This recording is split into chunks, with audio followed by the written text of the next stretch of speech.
एक गांव में स्नेहा और पायल नाम की दो बहनें रहती थी। दोनों ही बहनें एक दूसरे का सहारा थी, क्योंकि उनके माता पिता उन्हें बचपन में ही छोड़कर स्वर्ग चले गए थे। पायल, कुछ नाश्ता तो कर लेती, वहाँ पूरा दिन खाली पेट तुम कैसे बिताओगी? नहीं दीदी, मुझे भूख नहीं है, मैं वही इंस्टीट्यूट के बाहर कुछ खा लूंगी। स्नेहा पायल की बड़ी बहन थी।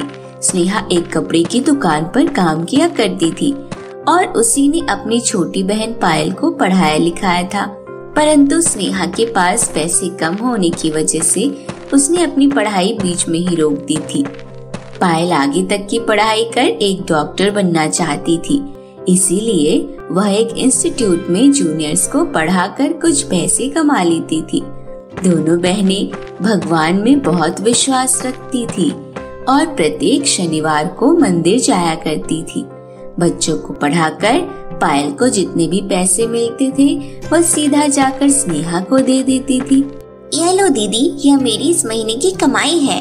अरे तू ही रख ले, तू हर महीने आकर अपनी पूरी सैलरी मुझे दे देती है, कुछ अपने खर्च के लिए भी तो रख लिया कर। मैं क्या करूँगी दीदी, पैसे लेकर मुझे जो कुछ भी चाहिए होगा वो मैं आपसे मांग लूंगी। अच्छा ठीक है, अभी मैं तेरे पैसे रख रही हूँ, तुझे कुछ भी चाहिए तो मुझे बिना हिचके बता दिया करो। इसी तरह दोनों बहनों में सब कुछ अच्छा चल रहा होता है। एक दिन हमेशा की तरह पायल अपने मेडिकल कॉलेज में पढ़ने चली जाती है।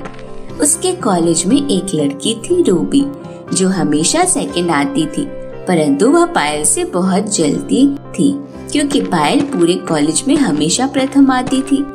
रूबी हमेशा पायल के हंसी खुशी जीवन में कुछ न कुछ उल्टा सीधा करने की सोचती थी। आज भी उसके दिमाग में कुछ चल रहा था। वह कॉलेज की छुट्टी के बाद पायल का पीछा करते हुए उसके घर तक चली जाती है। रूबी देखती है कि पायल और स्नेहा दोनों बहनों के बीच बहुत अच्छी जमती है। वह दोनों बहनों का इतना प्यार देखकर उन दोनों के बीच दरार डालने की सोचती है। एक दिन रूबी पायल से बोलती है, देखा था बेचारी पायल को कैसे फटे पुराने कपड़ों में रहती है। तुझसे अच्छा तो तेरी बड़ी बहन स्नेहा है। कल मैंने उसे बाजार से एक बहुत सुंदर ब्रांडेड लहंगा खरीदते हुए देखा है। वह लहंगा उस पर बहुत जच रहा था। तूने नहीं बताया, तो कौन से कलर का लहंगा लाई है अपने लिए? क्या दीदी ने लहंगा लिया है? परंतु उन्होंने तो मुझसे लहंगे के बारे में कुछ भी नहीं बताया। परंतु तुमने किसी और को जरूर देखा होगा। इतना कहकर पायल वहाँ से चली जाती है। घर पहुंचकर पायल देखती है कि स्नेहा दीदी के कमरे में तो एक बहुत सुंदर लहंगा रखा हुआ है। जरूरी है वही लहंगा है जिसके बारे में मुझे रूबी बता रही थी। पायल यह सोच रही होती है कि तभी वहाँ स्नेहा आ जाती है। आ गई मेरी प्यारी बहन, यह देख, मैं तुझे बताने ही वाली थी कि मैंने तेरे लिए लहंगा लिया है। जल्दी से इसे पहनकर मुझे दिखा कि यह लहंगा तुझ पर कैसा लग रहा है। नहीं दीदी, मुझे कोई लहंगा नहीं पहनना। आप झूठ बोल रही हैं, यह लहंगा आपने मेरे लिए नहीं लिया। अगर आपने मेरे लिए लिया होता तो कल ही यह बात आपने मुझे बता दी होती। इतना कहकर पायल वहाँ से गुस्से से चली जाती है। स्नेहा को कुछ समझ नहीं आ रहा था कि आज पायल के व्यवहार में इतना चेंज कैसे हो गया। वहीं दूसरी तरफ प्रतिदिन रूबी पायल को इस तरह नेहा के खिलाफ भड़काती रहती थी। एक दिन रूबी अपने दोस्तों के साथ मिलकर एक प्लान बनाती है और अपने प्लान के मुताबिक सब तैयार कर लेती है और पायल के पास जाती है। पायल, तुम यहाँ अपनी दीदी के बर्थडे पार्टी में नहीं गई? कौन सी बर्थडे पार्टी? हमारे घर में किसी का भी बर्थडे नहीं मनाया जाता, पार्टी तो दूर की बात है। परंतु मैं तो अभी अभी तुम्हारे घर की तरफ से आ रही हूँ। वहाँ से म्यूजिक की बहुत लाउड आवाज आ रही थी और अंदर पार्टी हो रही थी। मुझे तो लगता है तुम्हारी बहन तुमसे छुपकर तुम्हारे पैसों से अपनी जिंदगी के मजे ले रही है और छुपकर बर्थडे पार्टी कर रही है। देखो तो, उसने तुम्हें बुलाने की भी जरूरत नहीं समझी। तुम्हारे साथ वह बिल्कुल सौतेले जैसा व्यवहार करने लगी है। अगर मैं तुम्हारी जगह होती तो मैं उसके साथ एक भी दिन नहीं रुकती। चुप रहो रूबी, और कितना झूठ बोलोगी? मैं अपनी दीदी को अच्छे से जानती हूँ, वह बिना मुझे बुलाए नहीं रह सकती।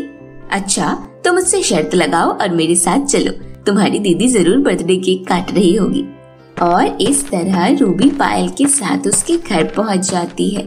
अंदर जाकर रूबी देखती है तो सच में स्नेहा अपना जन्मदिन मना रही होती है। यह सब देखकर पायल को रूबी की बातों पर यकीन हो जाता है और वे गुस्से से स्नेहा के पास जाती है। स्नेहा दीदी, आप सच में बहुत ही स्वार्थी और लालची हैं। आपने बर्थडे पार्टी में मुझे बुलाने की जरूरत भी नहीं समझी। आज माता पिता जिंदा होते तो वह यह दिन देखकर बहुत शर्मिंदा होते। मैं आपके साथ एक पल और नहीं रुकना चाहती और मैं हमेशा हमेशा के लिए जा रही हूँ आपको छोड़कर।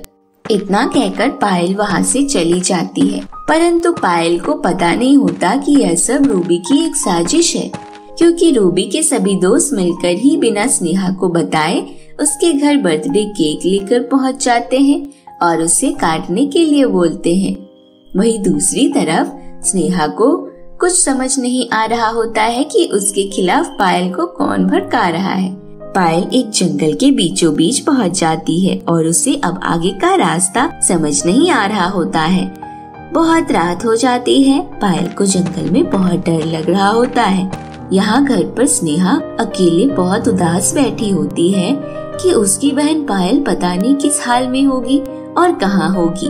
पायल वहीं एक पेड़ के नीचे बैठी होती है कि तभी उसे एक आवाज आती है। पायल बेटा, तुम इतनी रात को सुनसान जंगल में क्या कर रही हो? अगर इतनी रात को तुम्हें कोई जंगली जानवर नुकसान पहुंचाएगा तो तुम क्या करोगी? यह आवाज कहाँ से आ रही है? मुझे तो बहुत डर लग रहा है। कौन हो तुम? सामने आओ।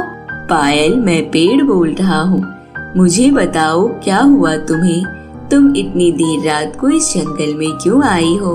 तभी पायल पेड़ को पूरी कहानी सुनाती है।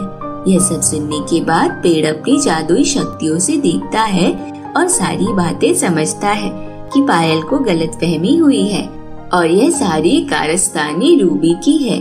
पायल बेटा, तुम्हारी बड़ी बहन बेकसूर है। तुम्हारे कॉलेज की लड़की रूबी ने यह सारा खेल बनाया है और उसने अपने दोस्तों को ले जाकर वहाँ बर्थडे पार्टी जैसा फंक्शन तैयार किया और तुम्हें स्नेहा के खिलाफ भड़काया था कि तुम दोनों बहनें एक साथ ना रह सको। क्या कह रहे हो आप? इसका मतलब मैंने बेकार में ही स्नेहा दीदी पर इतना गुस्सा किया? मैं बहुत बुरी हूँ जो मैंने आज स्नेहा दीदी से ऊंची आवाज में बात की। अब मैं उनके सामने कभी नहीं जा पाऊंगी। ऐसा नहीं कहते पायल बेटा, वह तुम्हारी बड़ी दीदी है। तुम्हारे माफी मांगने पर जरूर वो तुम्हें माफ कर देगी। यह लो, यह 2 जादुई सोने और चांदी के आम है। यह आम तुम दोनों बहनों को एक साथ बनाए रखने में मदद करेंगे। इस सोने के आम से तुम कोई भी खाने पीने की सामान और अपनी जरूरत के सामान मांग सकती हो और यह चांदी का आम तुम अपनी दीदी स्नेहा को देना। इस आम की मदद से तुम्हें बहुत सारे अच्छे अच्छे कपड़े मिलेंगे और अगर आज के बाद कोई भी तुम दोनों बहनों की आपस में लड़ाई कराने की कोशिश करेगा तो यह चांदी का आम उसे सबक सिखाएगा। यह सुनकर पायल पेड़ का धन्यवाद देती है। पायल आधी रात को ही वापस अपने घर जाती है और स्नेहा दीदी से क्षमा मांगती है। स्नेहा भी पायल को माफ कर देती है। पायल स्नेहा को जंगल में हुई सारी कहानी बताती है और वह जादुई सोने और चांदी के आम दिखाती है। अगली सुबह दोनों बहनें सुंदर सुंदर लहंगे पहनकर अपने अपने कामों पर जा रही होती है कि तभी उनको रूबी देख लेती है। वह दोनों बहनों को एक साथ देखकर हैरान रह जाती है और गुस्से से अपना पैर फटकने लगती है और इस तरह स्नेहा और पायल उन जादुई सोने और चांदी के आम की मदद से अपने आगे की जीवन हंसी खुशी से बिताती है। तो मेरे प्यारे दोस्तों, इस कहानी से हमें यह शिक्षा मिलती है कि हमें कभी भी दूसरे के बहकावे में आकर अपने से बड़ों को गलत नहीं बोलना चाहिए और अपने आपसी विवादों को बात कर सुलझाना चाहिए।